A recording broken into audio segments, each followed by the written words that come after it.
আজহারের মুক্তির দাবিতে রাঙামাটিতে জামায়াতের বিক্ষোভ মিছিল সমাবেশ।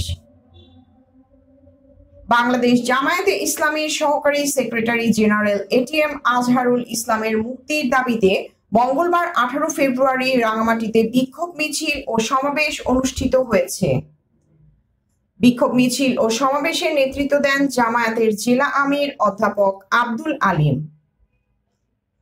জামায়াতে ইসলামী রাঙামাটি জেলা শাখার আয়োজনে মঙ্গলবার বিকেল 3:30টায় পৌরসভা চত্বর থেকে বিক্ষোভ মিছিল শুরু হয়। মিছিলটি প্রধান সড়ক হয়ে জেলা প্রশাসকের কার্যালয় ঘুরে বনরূপা ট্যাক্সি স্ট্যান্ডে এসে বিক্ষোভ সমাবেশ করে। সমাবেশে জামায়াতের বিভিন্ন উপজেলার আমির সহ সর্বস্তরের নেতাকর্মী অংশ নেন। পৌর চত্বর ও বনরূপার বিক্ষোভ সমাবেশে অন্যান্যদের মধ্যে বক্তব্য রাখেন জেলা জামায়াতে সেক্রেটারি মনসুরুল হক, জামায়াত নেতা অ্যাডভোকেট মুক্তার আহমেদ, অ্যাডভোকেট হারুনুর রশিদ, জেলা ছাত্র শিবিরের সভাপতি শহীদুল ইসলাম শাফি। নেতৃবৃন্দ বলেন, ফ্যাসিস্ট শেখ হাসিনার শাসনামলে গ্রেপ্তারকৃত আজহারুল ইসলামকে কারাগারে আটক রাখা তার প্রতি চরম জুলুম ও অন্যায়।